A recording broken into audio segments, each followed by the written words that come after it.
মাথা ঠেকিয়ে বলে দয়াময়, অর্থ দিলে, প্রতিপত্তি দিলে, টাকা পয়সা দিলে, ঘর বাড়ি দিলে, তুই যে সেই অর্থে দেখার মতো উত্তরাধিকারী দিলে না, বাবা বলে ডাকার মতো কাউকে দিলে না। 21 বছর হয়ে গেল দয়াময়, একটা পুত্র সন্তান তুমি আমায় দেবে না। একটি পুত্র আমায় দাও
মাটি পরিশ্রম না করে আমার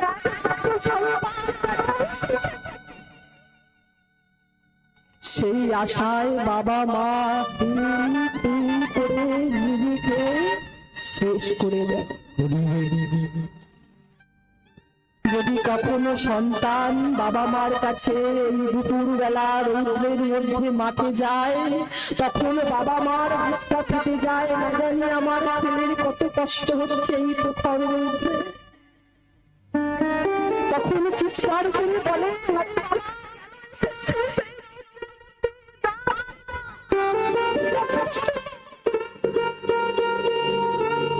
কেন মা? কষ্ট তো আপনারও, আপনিও তো মানুষ,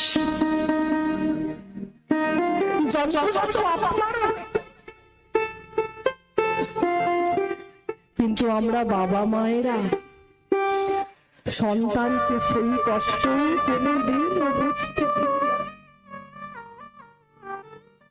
আমাদের মনে আশা থাকে যে ছেলেটা সরকারি চাকরি করবে, ছেলেটা আমার ডাক্তার হবে, সে আশা আমার পূর্ণ হলো বাবা। স্বপ্ন আমার সার্থক করলো আমার ছেলে, সে এখন বড় চাকরি করে কলকাতা। প্রত্যেক দিন গ্রাম থেকে কলকাতায় যাওয়া সম্ভব নয়, তো তাই মাকে বলে, মা চলো আমরা সবাই কলকাতায় গিয়ে থাকবো। গ্রামের বাড়ি বিক্রি হলো, কলকাতায় ফ্ল্যাট হলো। মা বলে, হ্যাঁ রে খোকা, সবার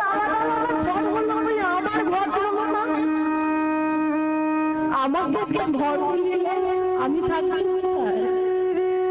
বলে, মা তোমার আবার ঘরের কি দরকার, তুমি তোমার নাতির সঙ্গে তোমার নাতির তাই তো। নাতি বড় হলো, বাবাকে বলে, বাবা আমি আর ঠাকুমার সঙ্গে থাকবো না, আমার আলাদা ঘর।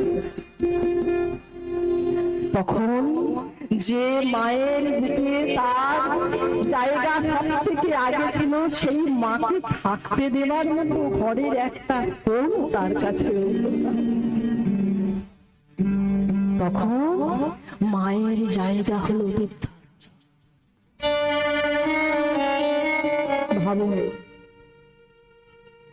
যে সন্তানকে মানুষ করার জন্য করে নিজেকে শেষ করলো, যে সন্তানকে দুটো ভালো মন্দ খাওয়াবে বলে কত রাত কত দিন হরিবল হরিবল,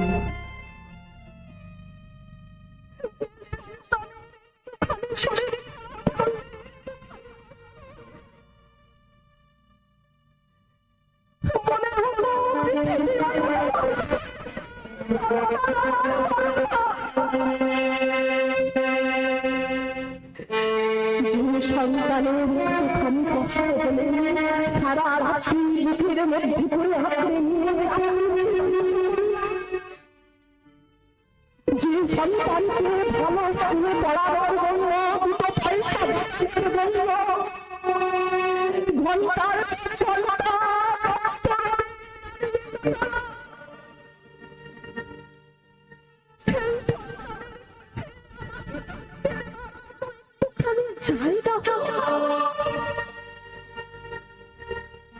এর জন্য মায়েরা সন্তান চায়, সন্তানের কাজ। ও মায়েরা, খেজুর গাছ দেখেছি, খেজুর গাছ এই শীতের সময় খেজুর গাছে রস হয়, তো সেই রসকে জাল দিয়ে গুড় তৈরি হয়, সেই গুড় বাজারে বিক্রি হয়। যে খেজুর গাছটা আমাকে রস দিল, আমি তখন সেই খেজুর গাছের আগাছা পরিষ্কার করলাম, তাকে কত যত্ন করলাম, কিন্তু সেই খেজুর গাছ যখন বৃক্ষ হয় যখন সেই গাছ থেকে আর রস আসে না, তখন সেই খেজুর গাছকে টুকরো টুকরো করে কেটে জ্বালানির কাজে লাগালাম। এই সংসার হলো সেই গাছ। যতদিন আপনি দিতে পারবেন, যতদিন আপনি করতে পারবেন, যতদিন আপনি নিজেকে শেষ করে দেবেন, ততদিন সংসার আপনাকে ভালোবাসে। যেদিন সংসারে আপনি দিতে পারবেন না, যেদিন সংসারের জন্য আপনি কিছু করতে পারবেন না, সেদিন সংসারও আপনাকে ছুঁড়ে ফেলে দেবে এই রাস্তার মাঝখানে। বাজার থেকে একটা গাছ কিনে এনেছিলাম, গাছ।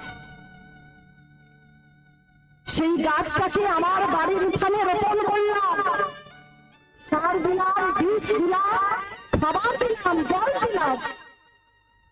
এমনকি সেই গাছটাকে ভালো করে রাখার জন্য বেদিও করে দিলাম। গাছটা বড় হলো। গাছ আমরা লাগাই কিসের আশায় না? গাছ তো বড় হলো বাবা, কিন্তু ফলও নাই, ফুলও নাই, শুধু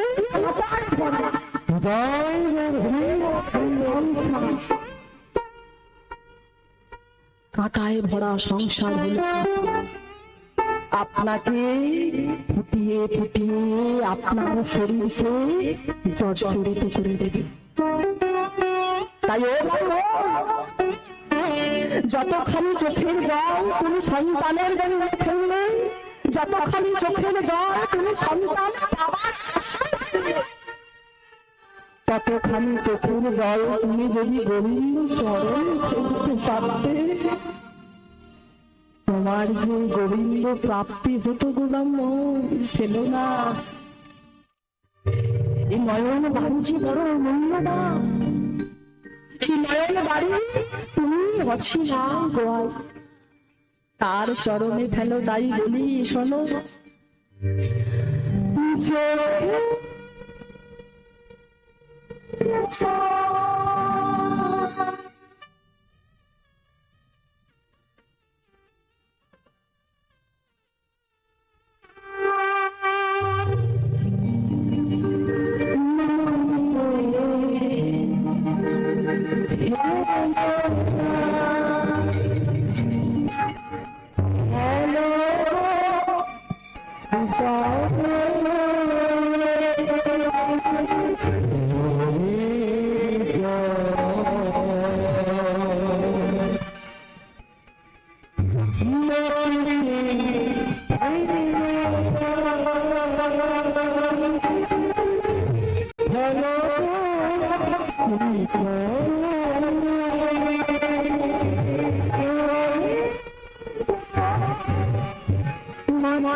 হ্যালো, চিত্ত যেথা ভয় শূন্য, উৎস যেথা স্থির, জ্ঞান যেথা মুক্ত, যেথা গৃহের প্রাচীর, আপন প্রাঙ্গণ তলে দিবস সরোবরী, গভীরে রাখে নাই খণ্ড ক্ষুদ্র করি, যেথা বাক্য হৃদয়ের উৎসমুখ হতে উচ্ছ্বসিয়া উঠে, যেথা নির্ধারিত সোচে বেছে বেছে বিছে বিছে কর্ম ধরা ভাই, অজস্র সহস্র পিণ্ড চরিতার্থতায় যেথা তুচ্ছ আচারের মরুচর বলে আসি, বিচারের সচোচ ফেলে নাই কাশি, পৌরুষে করেন শতধা নিত্য যথা, তুমি সর্বকর্ম চিন্তা আনন্দের নেতা, নিজ হস্তে নির্দয় আঘাত করি পিত ভারতের সেই সাগরে পরে জাগরিত কবি নৈবত্য কাব্য থেকে নেহা মাহকিত একটু কীর্তন গানে বিরতির মাঝে দুঃখিত একটি ঘোষণা করতে বলা হয়েছে। আমাদের সেবা মণ্ডপে একটি মোবাইল হারিয়ে গিয়েছে। যদি কেউ কৃপা প্রার্থী নিয়ে থাকেন নির্দিষ্ট জায়গায় আমরা পৌঁছে দেবেন এবং যিনি উড়িয়ে পৌঁছে দেবেন তাকে বিশেষভাবে পুরস্কৃত করা হবে। সে সাথে আরেকটি কথা না বললে নয়, আজকে সুদীপ্ত শিক্ষাগুরু প্রফুল্ল চন্দ্র বরের নাম না বললে নয়। উনি ওর শিক্ষাগুরু, উনি এখানে আমাদের আছেন, হরিবসরে যথেষ্ট সহশিক্ষা করে চলেছেন, অনেক আমরা প্রণাম শ্রদ্ধা জানাই। সেই সাথে অমরপুর গ্রাম নিবাসী মৌমিতা মাইতি এবং শুভম মাইতি, ওনাদের আজকে দিদিভাইয়ের কীর্তন গানে মুগ্ধ হয়ে রৌপ্য পদকের পরিবর্তে চিরাচরিত কথা অনুযায়ী ওনারা গোবিন্দ সেবা স্বরূপ সৎসাগ্য দিচ্ছেন। আমাদের সহযোগিতা রয়েছেন মধুদা, সেই সাথে আমাদের নেপাল তকু যাচ্ছেন, শ্রদ্ধাকে পৌঁছে দেবেন। আশা করি উনি সাবেক গ্রহণ করবেন। আমরা হরিধ্বনি দিয়ে সম্মান জানাবো শ্রী গুরু নিতাই গৌর প্রেমানন্দে। হরি হরি বলো, হরি বল, হরি বল, হরি বল। হরে কৃষ্ণ, জয় নিতাই, জয় গৌর হরি, হরি বল। পুষ্পচর্চিত রাধা গোবিন্দে শ্রীমতী হরিবাস হরি। অষ্টম প্রহর নাম যজ্ঞে হরে কৃষ্ণ নামের অন্তিমকালে আপনারা নিত্যানন্দ কীর্তন সম্প্রদায়ের কাছে যে হরি কথা, কৃষ্ণ কথা আপনারা শ্রবণ করছেন, সেই হরি কথা, কৃষ্ণ কথা শুনে মুক্তেশ্বর গ্রামে জয়দেব মহাপুর মহাশয় 10টি টাকা দিয়ে ওনার গোবিন্দ সেবায় দান করছেন। আশা করি উনি সাদরে গ্রহণ করবেন, আপনারা সবাই হরি হরিকে সমর্থন করবেন। শ্রী নিতাই গৌর প্রেমানন্দে হরি হরি বল। হরে কৃষ্ণ, জয় নিতাই।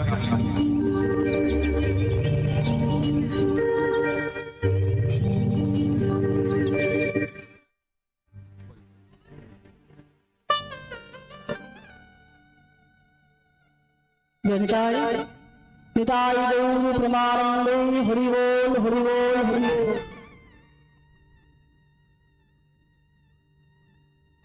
তো এত বোঝাচ্ছে বাবা, এত কিছু বলছে, কিন্তু ব্রাহ্মণের সেই একটাই কথা, পুত্র আমার চাই। দেখবেন কিছু মানুষ আছে থেকে শেখে, আবার কেউ থেকে শেখে, এটা কিন্তু আলাদা, থেকে শেখা আর থেকে শেখা। তো বৈষ্ণব ঠাকুর মনে মনে ভাবছে ব্রাহ্মণের দুটোই দরকার, থেকে শেখারও দরকার আছে আর থেকে দরকার আছে। ভগবান যেটা দিয়েছে, তুমি যদি তাতে খুশি না থাকো, তোমাকে দুটোই করতে হবে। তাই বলে উঠল ব্রাহ্মণ, তোমার এত আশা, এত আকাঙ্ক্ষা, এত কামনা, এত বাসনা, তাই এই নাম তোমার কপালে সন্তান নেই, কিন্তু আমি আমার কর্মের ফল স্বরূপ তোমায় একটা ফল দান করলাম। এই ফল তুমি তোমার গুরুর হাতে তুলে দেবে, আর এই ফল তুমি বাবা হতে পারবে, তোমার মনোবাঞ্ছা পূর্ণ হবে। তাই ফলটা নিয়ে চলেছে ছুটিতে ছুটিতে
ওই সাধুর দেওয়া ফলটা নিয়ে ছুটতে ছুটতে এসেছে ধুন্দুলি। ধুন্দুলি কিন্তু বাবা স্বামীর কাছে অতি পবিত্রতা নারী, স্বামীর কাছে সে খুব ভদ্র। তো স্বামী যখন ধুন্দুলি ধুন্দুলি করে চিৎকার করছে, ছুটতে এসে বলে বললো, আমায় ডাকছিলে, কি হচ্ছে? নাই দেখো সবকে, এই দেখো কি এনেছি তোমার জন্য। ও মা, ফল এনেছো কেন? যে শেষ নয়, তবে কি ফল? না এই ফল সেবা করলে তুমি মা হতে পারবে আর আমি বাবা হতে পারবে। 21 বৎসরের প্রতীক্ষা আমার অবশ্যই হবে। এই ফল তোমার হাতে আমি তুলে দিলাম, তুমি এই ফল স্নান করে সেবা। এখন ফলটা হাতে দিয়ে ধুন্দুলিকে ব্রাহ্মণ তার কাছে, কিন্তু ফলটা চিন্তা করছে,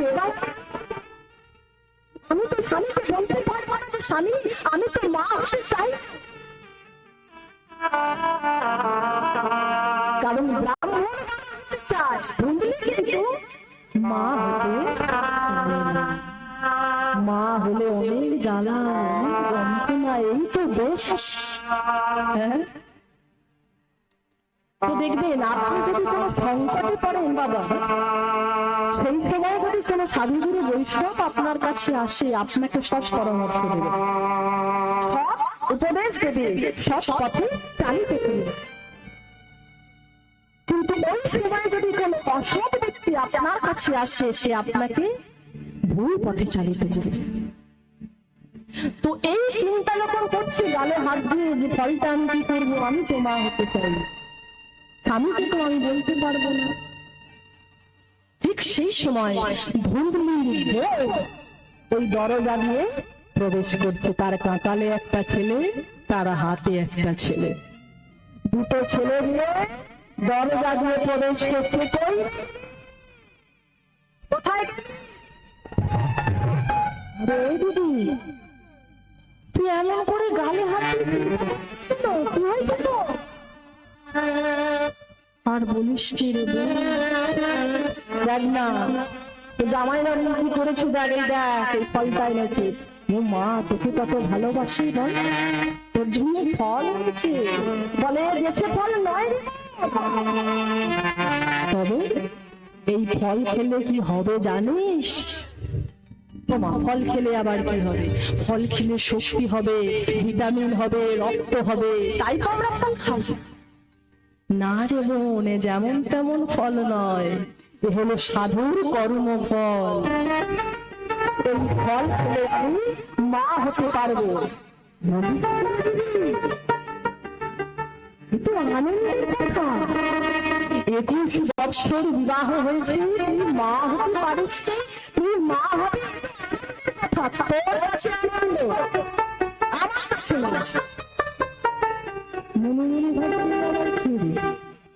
কি গো মায়েরা, যদি 21 বছর কোন নারী সন্তান সম্ভব না হয়, কারণ নারী জন্মের সার্থকতা হলো মা। যে নারীর মা হওয়া হয় না, তার নারী জনমটাই নাকি বৃথা।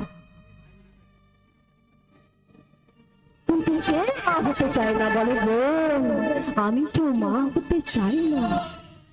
মা হলে কত রকমের অসুবিধা জানিস? বলে আমি জানবো না, আমার কাকালে একটা ছেলে, আমার হাতে একটা ছেলে, আমি জানবো না?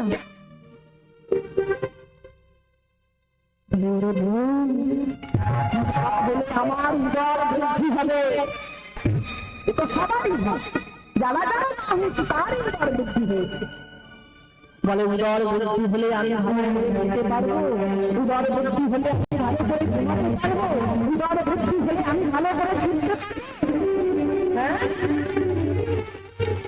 বোন মনে মনে ভাবছে, বাবা বাবা বাবা, দিদির অনেক টাকা, অনেক অর্থ, অনেক সম্পত্তি, অনেক গয়না। ঠিক বলেছিস দিদি, একদম ঠিক বলেছিস। মা হলে কত জ্বালা পায়, সেই টাইমটা আমাকে দেখলে আমি জ্বালায় চলে যাচ্ছি। আমার বাবালে একটা ছেলে, আমার হাতে একটা ছেলে, বাবা মা আমি 2 মাসের গর্ভবতী। আমি তো সন্তান চাই না। এক কাজ কর, আমার এই সন্তান যখন ভূমিষ্ঠ হবে, আমার সন্তানকে আমি তোর কাছে দিয়ে দেব।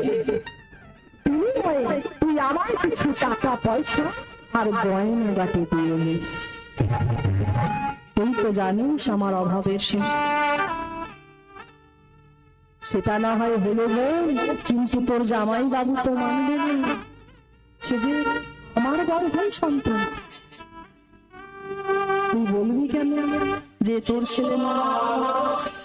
দেখছিস করে তুই কি বলছি? তবে শোন, 2 মাস বয়সে তুই পেটের মধ্যে একটা বালিশ বেঁধে নিবি। যত দিন যাবে বালিশের আকৃতিটাও বৃদ্ধি পাবে। আর 10 মাস যেদিন পূর্ণ হবে, যেদিন আমার সন্তান ভূমিষ্ঠ হবে, সেদিন রাতের অন্ধকারে তোর জামাই হাত করে আমার ছেলেকে তোর কাছে পাবে। তুই বলবি আমার তাহলে এই ফলটা কি করবে? সাধুর কর্মফল কি আবার করবি? তোর তো বাড়িতে গাভী মাতা আছে, তারও 21 বছর সন্তান হয়নি।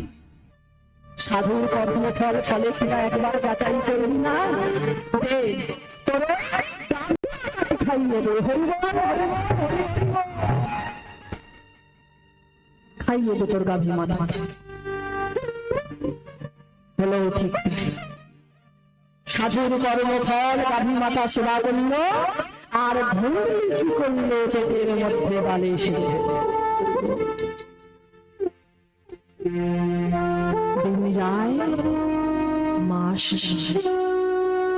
দেখতে দেখতে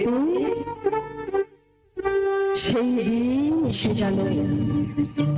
গভীর রাত্রিবেলা ধুন্দুলির বর যখন ঘরে ঘুমাচ্ছে, ঠিক সেই সময় ধুন্দুলির বনের বর তার সেই সন্তানকে, সদ্যজাত সন্তানকে ধুন্দুলির কাছে দিয়ে গেল। আর ধুন্দুলি কি করলো? কিছু টাকা, অর্থ, সম্পত্তি, গয়নাগাটি দিয়ে পাঠিয়ে দিল। আর চিৎকার করে বলে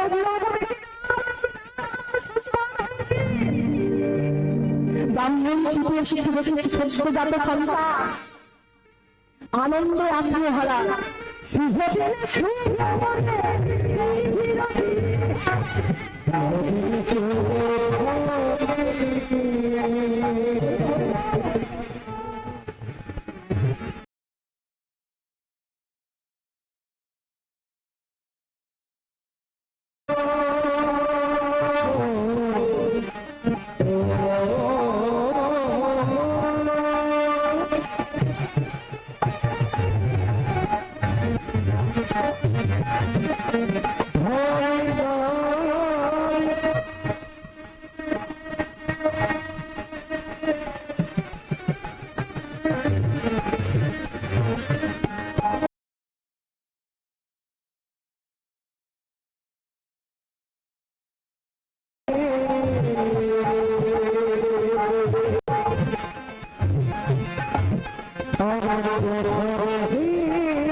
মাগো, ব্রাহ্মণ মনে মনে ভাবছে আমার কোনো আর দুঃখ নেই, কিন্তু দুঃখ তো বলে আসবে না।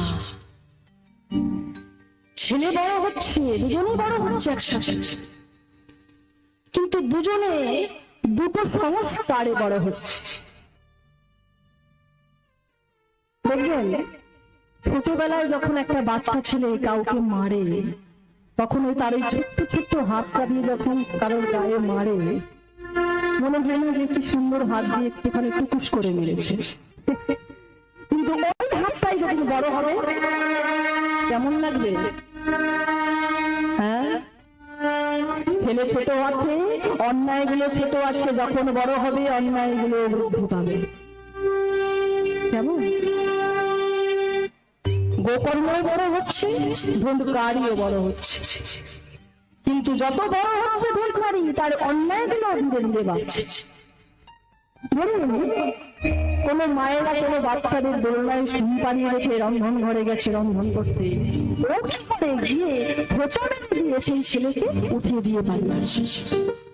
কখনো কারো গোয়াল ঘরে আগুন ধরিয়ে দেয়, তো কখনো কারো ঘরে দাঁড়ায়, কখনো কারোর কাছে ফল চুরি করে, তো কখনো কারোর বাড়ি গাভী চুরি করে। সেই চুরি করে কি করে? বন্ধু বান্ধবরা খাওয়া দাওয়া, আর পাড়ার লোকে নালিশ করে যে তোমার ছেলে আমার ওই গরু গোয়াল ঘরটাতে আগুন ধরিয়েছে। কে বলে তোমার ছেলে আমার ফলের গাদা ধরিয়েছে? গুণকার দিতে দিতে দিতে দিতে ব্রাহ্মণ অতিষ্ঠ। ভাবুন, সন্তান চেয়েছে কিসের আশায়? সুখের আশা। একটা কথা বলি মা, বর্তমান দিনে ছেলে মেয়েরা লেখাপড়া শিখুক বা না শিখুক, যদি মানুষ হতে পারে, বিশেষ করে ছেলে পুত্র সন্তান যদি নষ্ট হয়ে যায়, মা বাবা যতদিন বেঁচে থাকবে ততদিন সে যন্ত্রণা পাবে, ততদিন তাকে তুলে তুলে খেতে হবে। তাই আজকে ব্রাহ্মণের অবস্থাও ঠিক সেই রকম, তুলে তুলে খেতে এসেছে। গোকর্ণকে দেখে আর নয়ন জলে ভাসে, মনে মনে ভাবছে যে দয়াময়, আমি তো এমন একটা ভক্ত সন্তানের আশাই করেছিলাম, আমি তো এমন একটা পুত্রের আশাই করেছিলাম, এমন একটা ছেলে দিলে দয়াময়, যে কোনোদিন আমার কথা শোনে না, কোনোদিন কৃষ্ণ নাম করে না, কোনোদিন ঠাকুর ঘরে যায় না, কোনোদিন আন্নিক পর্যন্ত করে না।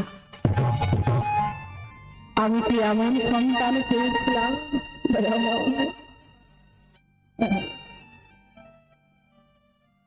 আর ওই গোকর্ণ কি করে বলে?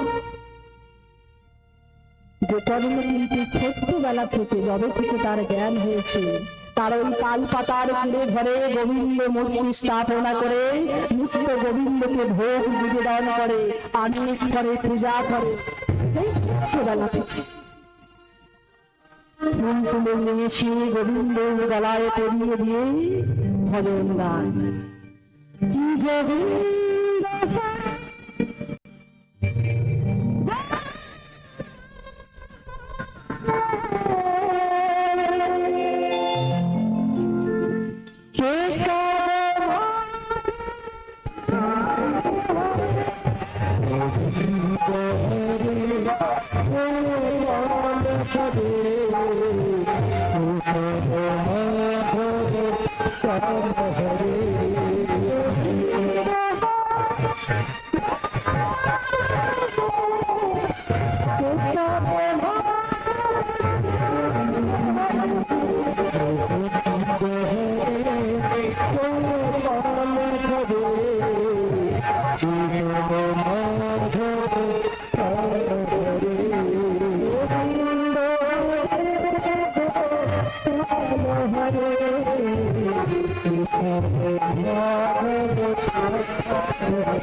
বাবাকে কাঁদতে দেখে আস্তে ও ভাইরা এদিকে তাকান, এদিকে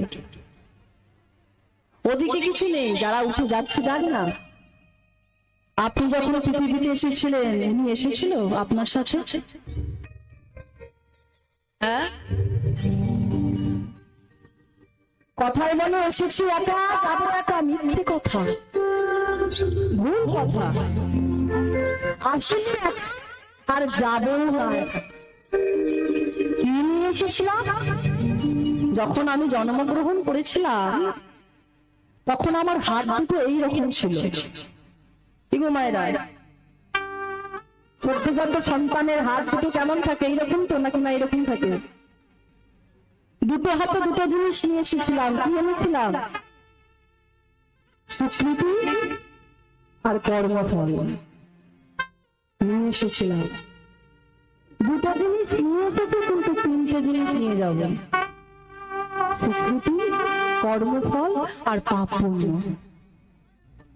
এই তিনটে জিনিস আমি সাথে করে নিয়ে যাব। তাই যে যাচ্ছে যা, কর্ম আপনার ঠিক করুন।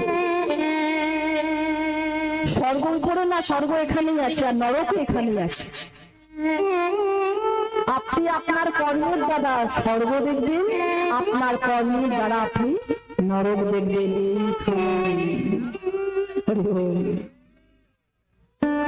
বাবা কিসের করছে না? কেন গাধা কিসের শেষ? কে যন্ত্রণা দিয়েছিল?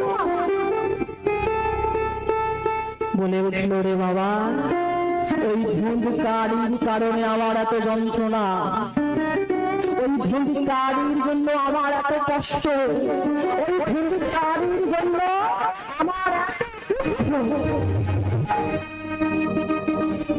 গোকর্ণ বলে উঠল, বাবা, ধূমকারী তোমায় কষ্ট দেয়নি বাবা, ধূমকারী তোমায় যন্ত্রণা দেয়নি বাবা, ধূমকারী তোমায় ব্যথা দেয়নি। ধূমকারীর প্রতি তোমার যে মোহ, সেই মোহ তোমার যন্ত্রণা দিচ্ছে। ধূমকারীর প্রতি তোমার যে আকাঙ্ক্ষা, ধূমকারীর প্রতি তোমার যে চাওয়া, ধূমকারীর প্রতি তোমার যে বাসনা, সেই বাসনা তোমায় যন্ত্রণা দিচ্ছে বাবা। বাবা তুমি যে বিলাপ করেছিলে চিত্রের আকার, পুত্র তোমায় দেখবে। এখনো সময় আছে বাবা, যদি সময় থাকতে থাকতে গোবিন্দ চরণে নিজেকে সমর্পিত করতে পারো, কৃপা হবে। দেখো না বাবা, চলে যাও। সত্য যদি কিছু থাকে সেটা হলো গোবিন্দ চরণ, সবই যে মায়া। চলে যাও বাবা, চলে যাও। জঙ্গলে চলে গিয়ে ভগবত ভজনে নিজেকে সমর্পিত। ছেলের কথা শুনে স্ত্রী, পুত্র, সংসার, সম্পত্তি, অর্থ সমস্ত পরিত্যাগ করে আত্মদের ব্রাহ্মণ চলে গিয়ে জঙ্গল মাঝে। একবার ঘুরে দেখুন বাবা, বেশ কিছু বছর আগে ওই সন্তানকে পাবার জন্য সে একদিন জঙ্গলে গেল, তাই তো? আজও সে জঙ্গলে যাচ্ছে, কিন্তু সন্তান পাওয়ার জন্য নয়, সন্তানের কারণে যাচ্ছে। আমরাও তাই করি, সন্তান সন্তান করে সব শেষ করে দিই। আর যদি আমার এই নশ্বর খরিদটা গোবিন্দ সেবায় লাগবে না, যেদিন গাল বসে যাবে, গা ধরে যাবে, চুল পেকে যাবে, চামড়া পিছনে যাবে, যেদিন সংখ্যার সময় পরিত্যাগ করবে, সেদিন আমাদের মনে পড়ে তার কথা। হ্যাঁ, তার আগে মনে পড়ে না। তৈরি যদি ছানা মাখন সকাল সকাল, তো বৃদ্ধ বয়সে সবই গোড়ায় গন্ধ। বৃদ্ধ বয়সে হরিবল উচ্চারণ করতে পারবেন? থাকে না, উচ্চারণ হবে। তখন যে গাল টসকে গেছে, সামনের পাটি উড়ে গেছে, হরিবল চাইলেও বলা হবে না। আমি বলতে যাবো হরিবল, কি হবে? কি হবে দাদা? হাদি বল, হাদি হবে। উচ্চারণ সেদিন হবে না, ভগবান তোমায় নেবে না। ভজন যদি করতে হয় ওই মধ্যাহ্ন কালে করো, মধ্যাহ্ন কাল অর্থাৎ আমার যৌবন কাল। যৌবন কালে হরিভজন করতে হয়, তখন সব পরিপূর্ণ থাকে, যে সব পরিপূর্ণ থাকে, সেই পরিপূর্ণ সময়ে নিজেকে তার চরণে শোষে দিতে হয়। তাই আজকে যে সন্তানের জন্য সে একদিন জঙ্গলে গেল, সেই সন্তানের কারণে আজ চলেছে জঙ্গলে। মনের দুঃখে গাছের নিচে বসে বসে ভাবছে হৃদয়াময়, জীবনের অর্ধেকটা সময় কেটে দিল, তোমায় ডাকা হলো না,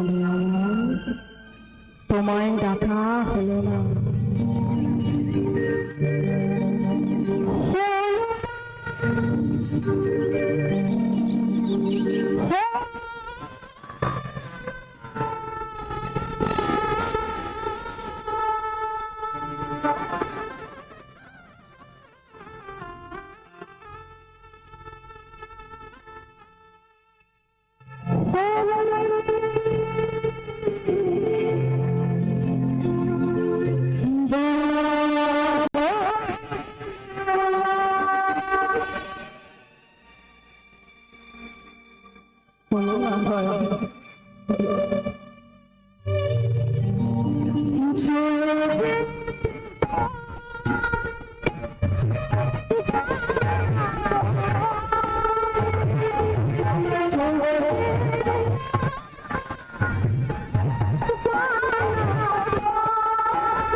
বলার সময় নেই, তাড়াতাড়ি এসে আমি চালির হাতটা ধরে রথের উপর চারণ করে রথ চালিয়ে রথের উঠে এসেছে বিশ্বদেবের শিবিরের সামনে বলে উঠল সনপঞ্চমী।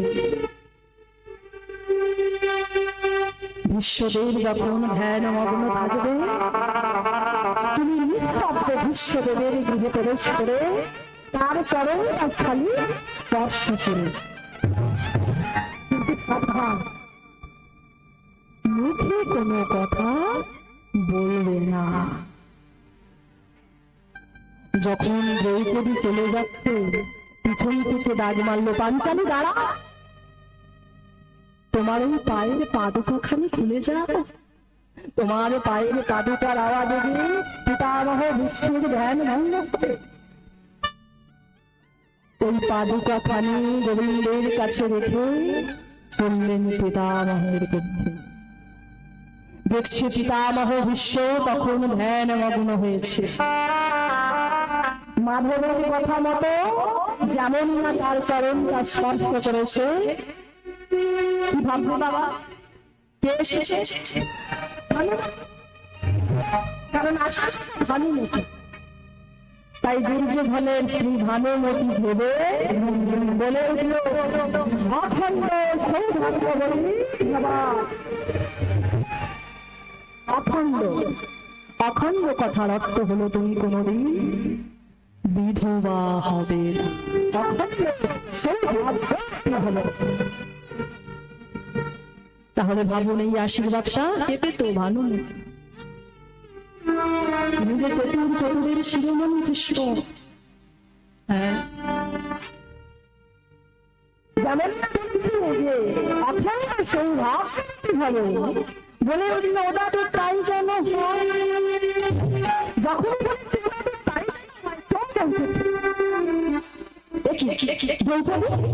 তুমি এখানে আসতে বলিনি,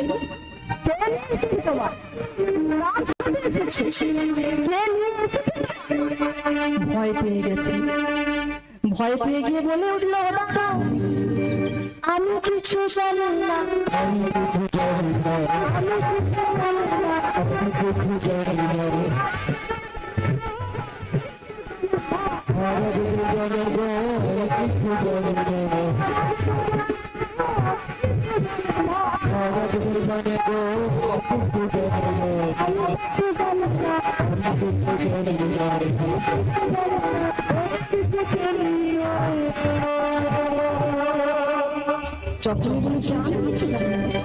আমাকে তো নিয়ে এসেছে, দরজার পাশে দাঁড়িয়ে আছে। ছুটতে ছুটতে গিয়ে দেখছে কি জানে,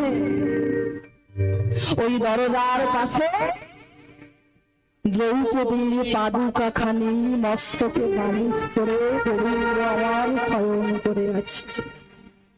আছাড় খেয়ে পড়েছে গোবিন্দের চরণ তলে। মারো মারো,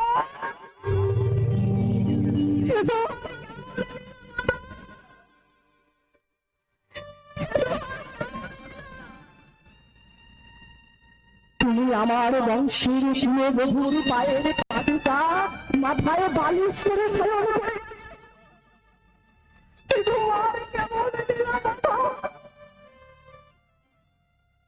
তুমি এতটা পর আসতে পারলে মানুষ, আর আমার কাছে যেতে পারলে। ভগবান বলে দিল, পিতামহ, আমি যে ভক্তের দ্বারে দাঁড়িয়ে থাকি, তখন ভক্ত আমায় তার ভক্তির অশ্রু দিয়ে আমাকে তার কাছে আমি যে অপেক্ষা করি। দয়াময়, তুমি তো যুগে যুগে এসেছো ভক্তের জন্য, যুগে যুগে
এবার বাধা দেবার মতো তার আর কেউ নাই।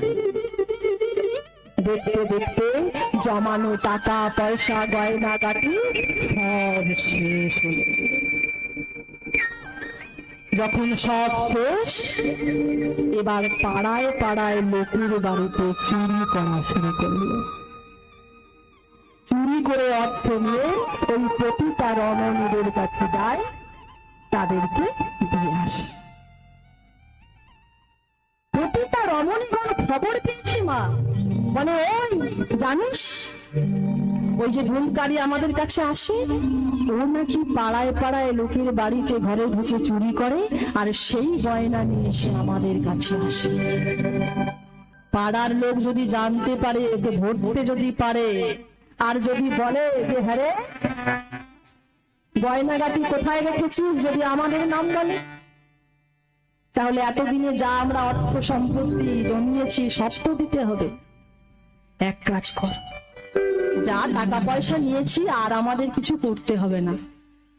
আর যখন ধুন্ধুকারী আসবে, ওর মদের গ্লাসে বিষ মিশিয়ে ওকে হত্যা করো। সব তৈরি।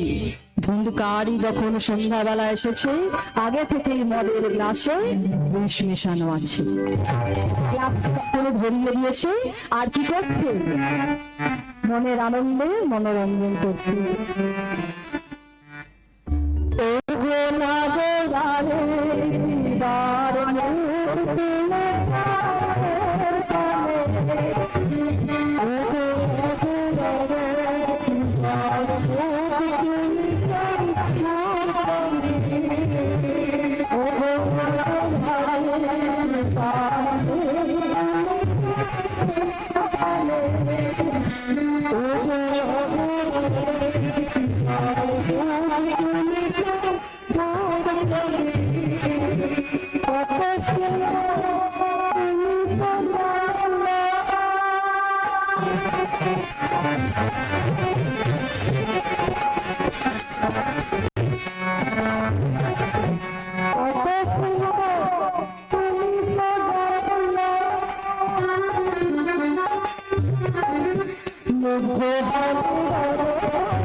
গানটা যেমন না শেষ হয়েছে মা, হঠাৎ হাত থেকে মদের গ্লাসটা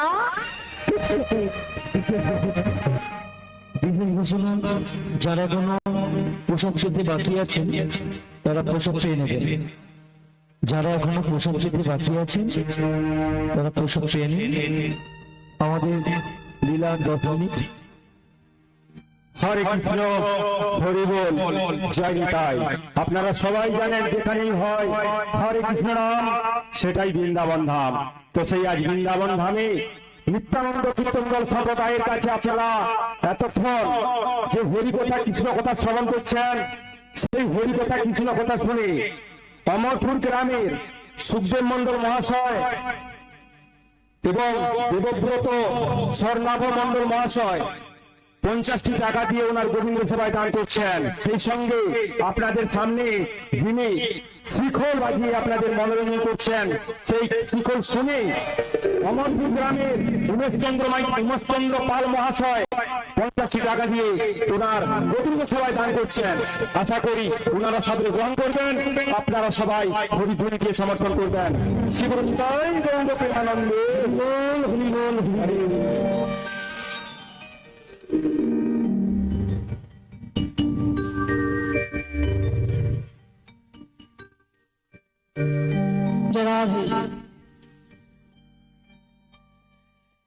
হাত থেকে গ্লাসটা ফেটে পড়ল।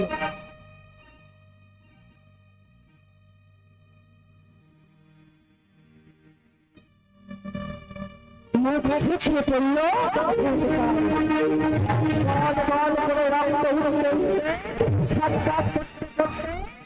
উদ্ধার হয়ে গেল।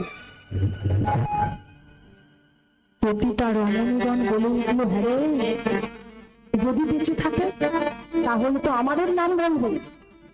এক কাজ কর, ওর তো তিন গুলি কেউ নাই, ওর গলায় গামছা দিয়ে টানতে টানতে নিয়ে যাও ওর বাড়ির ধারে। প্রতিটা রমণীগণ সবাই মিলে গলায় গামছা দিয়ে টানতে টানতে নিয়ে গেল ভঞ্জিকারীর বাড়ির ধারে ওর মাঝখানে। সবাই মিলে তাকে তুলে ফেলে দিল ওই কুয়োর মধ্যে। এত কিছু ঘটে গেল বাবা, গোকর্ণ কিন্তু কিছু জানে না, কারণ যেদিন থেকে তার বাবা চলে গেছে সেও গেছে হরিদ্বার। তো যখন এত কিছু ঘটনা ঘটে গেল, দেখবেন যারা খারাপ মানুষ হয় তারা মারা গেলে যেমন বেঁচে থাকতে কষ্ট পায় মানুষকে, মরে গিয়েই কষ্ট দেয়। বেঁচে থাকতেও যেমন মানুষকে জ্বালায়, আবার মরে গিয়েও জ্বালায়। তারও সেই মানুষের মধ্যেই পড়ে।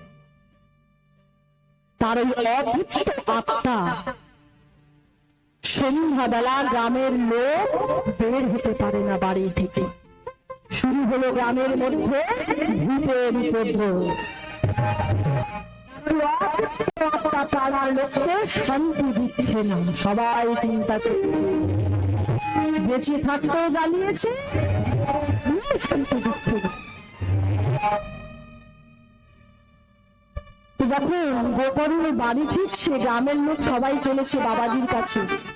এটা তো জানানো দরকার। গ্রামের লোক সবাই ছুটে এসেছে, বাবাজি তুমি তো ছিলে না, জানো কি হয়েছে? তোমার মা তোমার ওই দাদার অত্যাচারে তোমার বাড়ির কুয়োয় ঝাঁপ দিয়ে আত্মহত্যা করেছে। আর তোমার দাদাকে কারা যেন গলায় গামছা দিয়ে হত্যা করে তোমার বাড়ির কুয়োতে ফেলে দিয়ে গেছে। তোমায় কি বলবো বাবা, যবে থেকে তোমার দাদার মৃত্যু হয়েছে তবে থেকে আমরা সন্ধ্যাবেলা বাড়ির বাহির হতে পারি না। তোমার দাদার অসুস্থতা আমাদের শান্তি দিচ্ছে না, তুমি কিছু একটা করো। মনে মনে ভাবছে যে সন্তান যখন হয়েছে কর্তব্য আমার আছে, তাই আমার মা আর আমার দাদার নামে গয়াধামে যাবো পুণ্যদান করতে, তাদের অপূর্ণ আত্মা মুক্তি কামনা করে। সন্ধ্যাবেলা যেমন না ওই ঠাকুর ঘরে বসে আন্নিক করতে যাবে, ঠিক সেই সময় কোথা থেকে একটা সেখানে চিৎকার করে বলে উঠলো,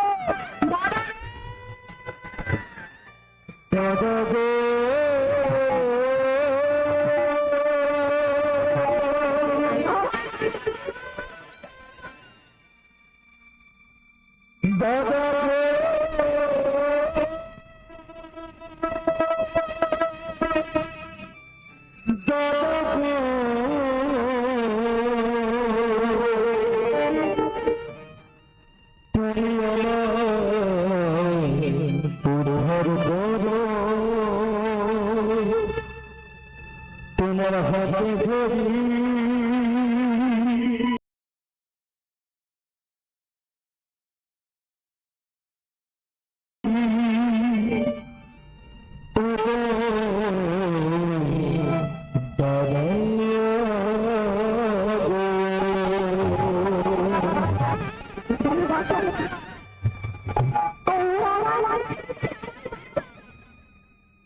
আমি যে যন্ত্রণা সহ্য করতে পারি না, আমাকে উদ্ধার কর।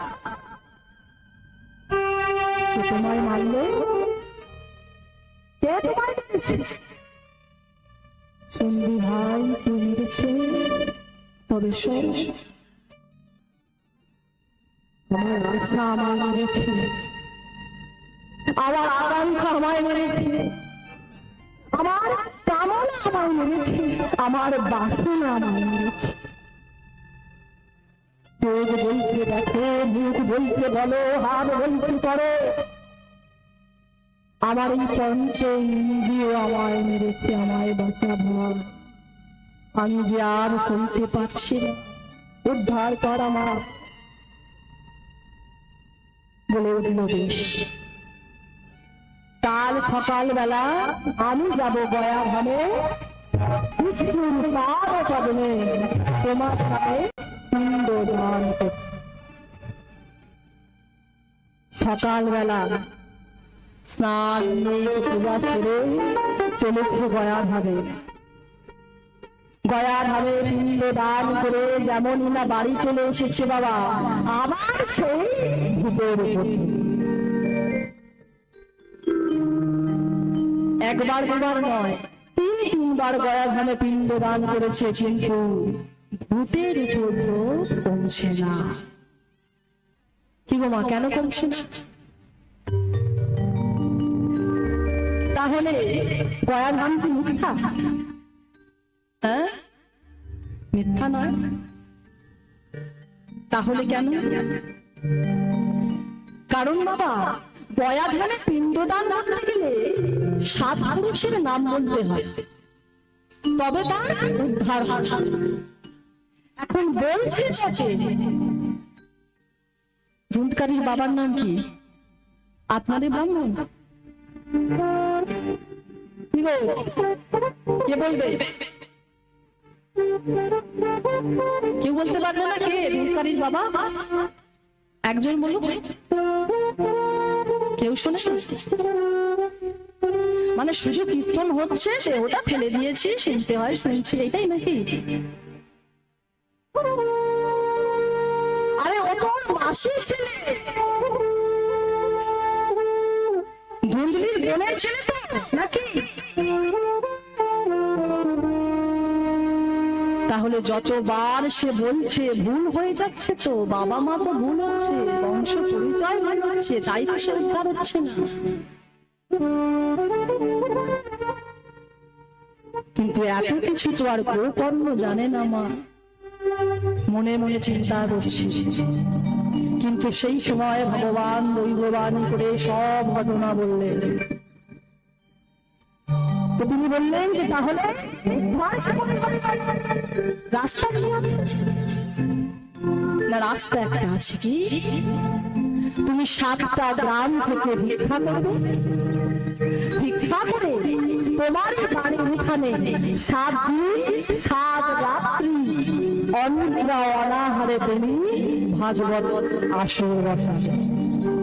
যে আসনে তুমি বসবে, তুমি কিন্তু আর উঠতে পারবে না। বলে উঠল, দয়াময়, শুনেছি যেখানে হয় ভাগবত কথা, যেখানে হয় হরিনাম সংকীর্তন, সেখানে তো অভুক্ত আত্মা আসতে পারে না, তাহলে আমার দাদা আসবে কি করে? বলে তার উপায় আছে। 7টা গাঢ়যুক্ত বাঁশ তোমার ওই বাড়ির উঠানের সামনে পুঁতে দেবে।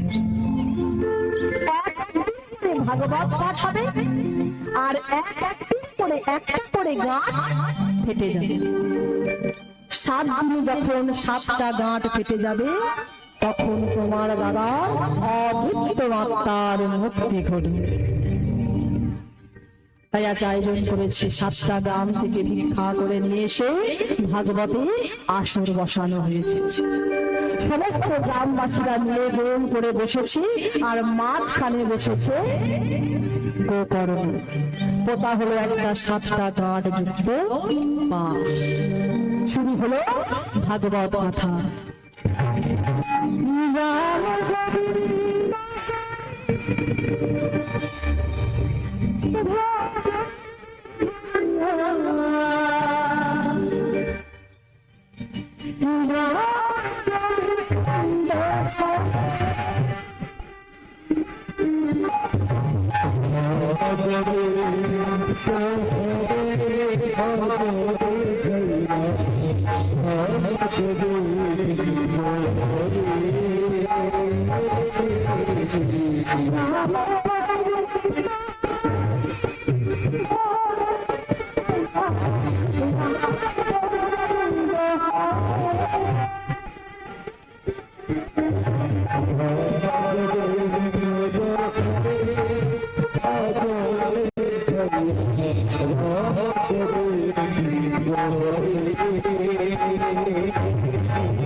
সবাই দেখলো যে 7 দিনের দিন স্বর্গ থেকে পুষ্পরাত এসে ওই ভূমিকারী অতৃপ্ত আত্মাকে নিয়ে চলে গেল স্বর্গে।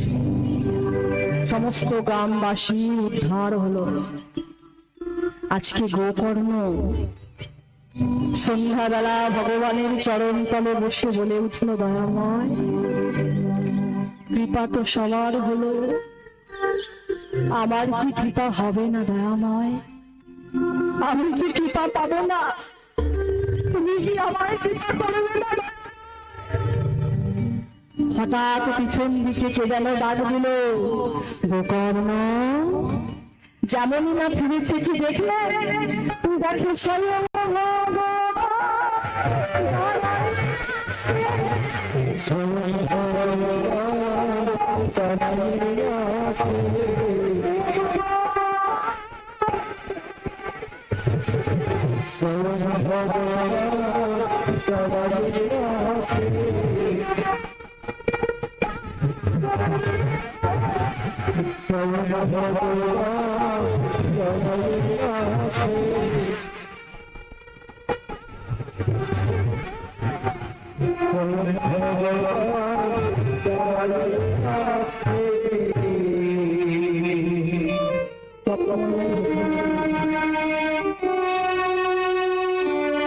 আজকে লীলার শেষ পর্যায়ে এসে শুধু একটা কথাই এসে দাঁড়ালো, এই 3 ঘন্টার মধ্যে যে আমরা আস্বাদন করলাম তার সার অংশ কি দাঁড়ালো?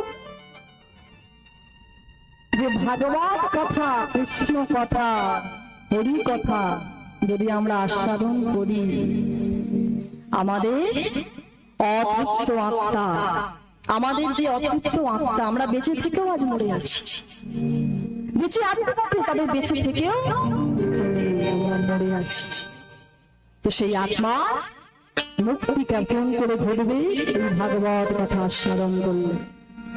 তাই তো চলুন, আমার লীলা আমি এখানে গাইব, একটা মিলন গান দিয়ে আমার লীলা আমি শেষ করব।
জনতাই ও মায়েরা আইকা ক্যামেরা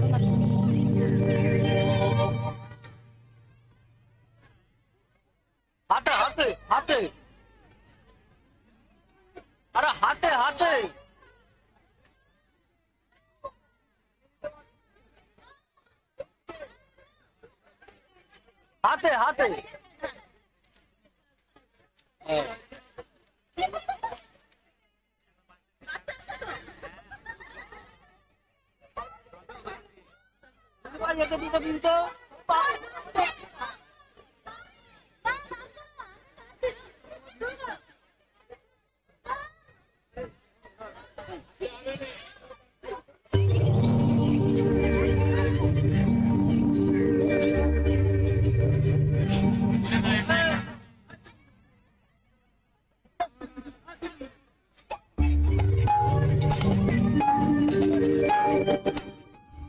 কৃষ্ণ